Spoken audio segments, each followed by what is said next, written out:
മലപ്പുറം ചട്ടിപ്പറമ്പിൽ വീട്ടിലെ പ്രസവത്തെ തുടർന്ന് യുവതി മരിച്ചു. 5ാമത്തെ പ്രസവത്തിലാണ് അസ്മ എന്ന യുവതിക്ക് ദാരുണാന്ത്യം സംഭവിച്ചിരിക്കുന്നത്. ജീവൻ കൊടുപ്പിച്ചതാണ്.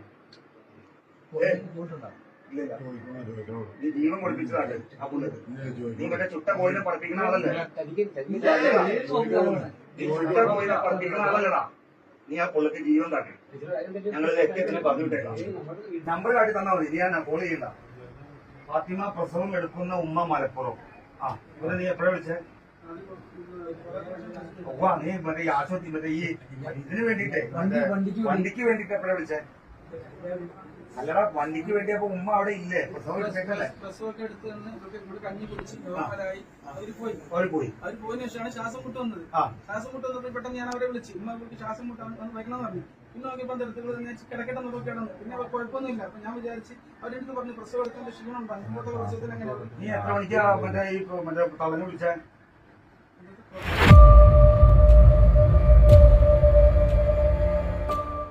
അസ്സലാമു അലൈക്കും വറഹ്മത്തുള്ളാഹി. പ്രിയമുള്ള സഹോദരന്മാരെ, ഇവിടെ നമ്മുടെ മടവൂർ കാഫിലക്കാരൻ ചെയ്ത ഒരു കാര്യം, സ്വന്തം ഭാര്യയെ വീട്ടിൽ പ്രസവിക്കാൻ ശ്രമിച്ചതാണ്. അതുകൊണ്ട് ഉണ്ടായ നഷ്ടം, ആ സ്ത്രീയുടെ ജീവൻ അവസാനിച്ചു, മരണപ്പെട്ടു. ഇത് എന്തുകൊണ്ടാണ് സംഭവിക്കുന്നത്? ഇവർ കറാമത്തുകളെ ആശ്രയിച്ചും കൊണ്ട് അതിന് ഒരു സപ്പോർട്ടുമില്ലാത്ത കറാമത്തുകളാണ്, ഇവർ വെറുതെ പറഞ്ഞു നടക്കുന്ന കറാമത്തുകളാണ് ഇവരെ ഇതുപോലെയുള്ള കൃത്യങ്ങളിലേക്ക് നയിക്കുന്നത്. ഇവർ മറ്റൊരു ഭാഗമെന്ന് പറഞ്ഞാൽ ഇസ്ലാമിൻ്റെ വിശ്വാസമെന്ന് അടിച്ചേൽപ്പിക്കുന്ന, ഇസ്ലാമിൽ എവിടെയും പറഞ്ഞിട്ടില്ല, ആധുനിക രീതിയിലുള്ള ഏത് സംവിധാനമുണ്ടോ അതിനെ യൂസ് ചെയ്യാനാണ് ഇസ്ലാം കൽപ്പിക്കുന്നത്. പ്രസവിക്കാൻ സ്ത്രീ തന്നെ ആയിരിക്കണം, സ്ത്രീ ഡോക്ടർ തന്നെ ആയിരിക്കണം, പുരുഷനുണ്ടെങ്കിൽ പോകാൻ പാടില്ല. ഇത്തരം കാര്യങ്ങൾ ഒരിക്കലും ഇസ്ലാം പറയുന്നില്ല. വെറുതെ ഇസ്ലാമിനെ കുറ്റം പറയിപ്പിക്കാൻ വേണ്ടി ഇവർ മൈക്കും സ്റ്റേജും കിട്ടിയാൽ എന്തെല്ലാം വിളിച്ചു കൂക്കുന്ന ഒരുപാട് പണ്ഡിതന്മാരുണ്ട്. എല്ലാ രീതിയിലുള്ള നമ്മൾ ചെയ്യുന്ന എല്ലാ കാര്യങ്ങളും അതാത് കാലത്ത് യോജിക്കുന്ന രീതിയിൽ, അതാത് കാലത്ത് ഡെവലപ്പാകുന്ന രീതിയിൽ നമ്മൾ എല്ലാം ഉപയോഗിക്കുന്നു. വാഹനമാകട്ടെ, മൊബൈലാകട്ടെ, എല്ലാ കാര്യങ്ങളും മൊത്തം നിങ്ങൾ മനസ്സിലാക്കണം. പണ്ടത്തെ പോലെയല്ല ഇപ്പോൾ നമ്മൾ ചെയ്യുന്ന കാര്യങ്ങൾ. ആധുനിക രീതിയിൽ വരുന്നതായിരിക്കുന്ന എല്ലാ സൗകര്യങ്ങളും എല്ലാ രീതിയിലുള്ള സംവിധാനങ്ങളും നമ്മൾ ഉപയോഗിക്കുമ്പോൾ സ്ത്രീകൾ മാത്രം അകത്തിരുത്തി അവരെ പ്രസവിക്കാൻ പോലും ഹോസ്പിറ്റലിലേക്ക് പോകാൻ സമ്മതിക്കാതെ ഇത്തരം കാര്യങ്ങൾ ചെയ്യുന്ന ഇതാണ് ഉദാഹരണം. ഈ ഒരു ലത്തീഫ് കാസിമിയോ എന്തൊക്കെയോ മടവൂർ കാഫിലക്കാരനാണ് ഇദ്ദേഹം. ഒരുപാട് വീഡിയോകളുണ്ട്. മടവൂർ ഔലിയ എന്ന് പറഞ്ഞ് ആ മടവൂരിൽ മരിച്ചതായിരിക്കുന്ന അവിടുത്തെ ആ CM മടവൂരിലെ വിറ്റ് ജീവിതം കഴിക്കുന്ന, വീട് കെട്ടിയ, ഒരുപാട് സൗകര്യങ്ങൾ നേടിയ, കറാമത്ത് മാത്രം പറഞ്ഞ് വീടാന്തരം കണ്ടവരുണ്ടോ എന്ന് അലഞ്ഞു തിരിഞ്ഞ് ജീവിക്കുന്ന ഈ മനുഷ്യൻ അവസാനം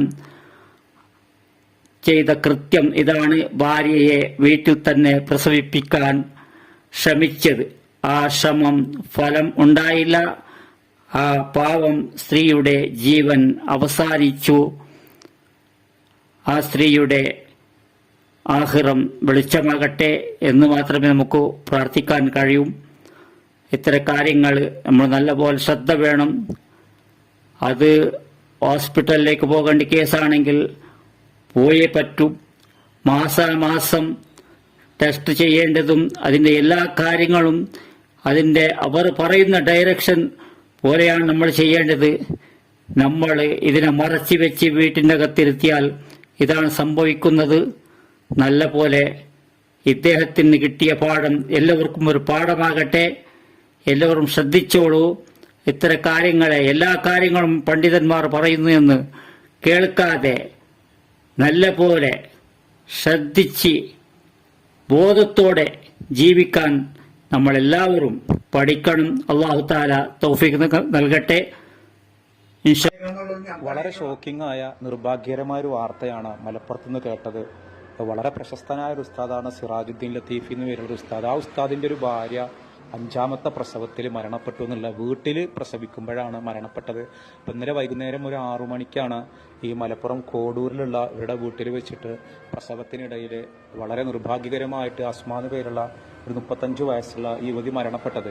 പക്ഷെ ഇതിൽ ഏറ്റവും സങ്കടം എന്താണെന്ന് വെച്ചാൽ ഇവർ 5ാമത്തെ പ്രസവമാണ്. അങ്ങനെ ഇവർ മരണപ്പെട്ടത് ഈ ഉസ്താദിന് മനസ്സിലായത് 9 മണിക്കാണ്. 9 മണിക്ക് മനസ്സിലായിട്ട് ഇദ്ദേഹം ആ ചോരക്കുഞ്ഞിനെയും ഭാര്യയുമായിട്ട് ഈ ഒരു ഭാര്യയുടെ നാടായ പെരുമ്പാവൂരിലേക്ക് പോവുകയാണ്. അപ്പോൾ തന്നെ ഇവർ ഭാര്യയുടെ വീട്ടുകാരൊക്കെ വിളിച്ച് അറിയിച്ചു ഇങ്ങനെ സംഭവം ഉണ്ടായിട്ടുണ്ട്, മരണപ്പെട്ടിട്ടുണ്ട് എന്നുള്ളത്.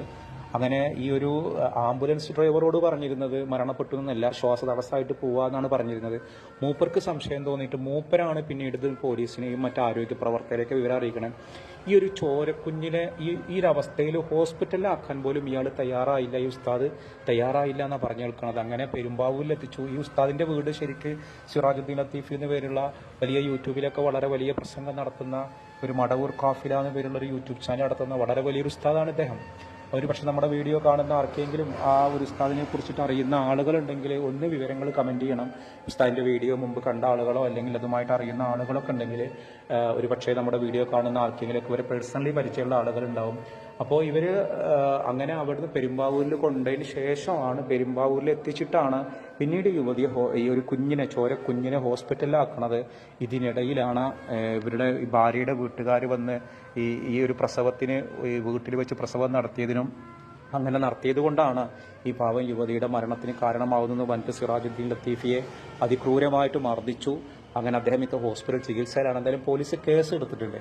ഈ വീട്ടിൽ പ്രസവം നടന്നതുകൊണ്ടാണ് ഈ ഒരു യുവതിയുടെ മരണം. ഇവരുടെ ഒരു വാടക വീട്ടിലാണ് മലപ്പുറം കോടൂരിൽ താമസിച്ചിരുന്നത്. ഈ ഉസ്താദിന്റെ വീട് സിറാജ് ലത്തീഫി എന്ന് പേരുള്ള ഈ വലിയ ഉസ്താദിന്റെ വീടുള്ളത് ശരിക്കും ആലപ്പുഴയിലാണ്. ഭാര്യയുടെ വീടാണ് പെരുമ്പാവൂരിൽ. രണ്ടുപേരും താമസിക്കുന്നത് മലപ്പുറം കോടൂരിലാണ്. ഒരു 1.5 വർഷമായിട്ട് അവിടെ വാടക വീട്ടിൽ കഴിയുകയാണ്. ഇവരുടെ വീടിന് അടുത്തുള്ള ആളുകൾക്ക് ഇവരെക്കുറിച്ച് വലിയ വിവരങ്ങളൊന്നുമില്ല. കുട്ടികളൊക്കെ സ്കൂളിലേക്ക് പോകാൻ വേണ്ടി വരുമ്പോൾ മാത്രമാണ് കുട്ടികളൊന്ന് പുറത്തിറങ്ങൽ. ഇവരാരും അങ്ങനെ പുറത്തിറങ്ങി മറ്റുള്ള അയൽവാസികളുമായിട്ട് യാതൊരു ബന്ധവും അങ്ങനെ ഇല്ല. ഇവിടെ ആശാ വർക്കർ വന്നപ്പോൾ പോലും ഇവർ ഗർഭിണിയാണെന്ന വിവരം മറച്ചു വെക്കുക ചെയ്തത്. പക്ഷെ വേറൊരു അയൽവാസി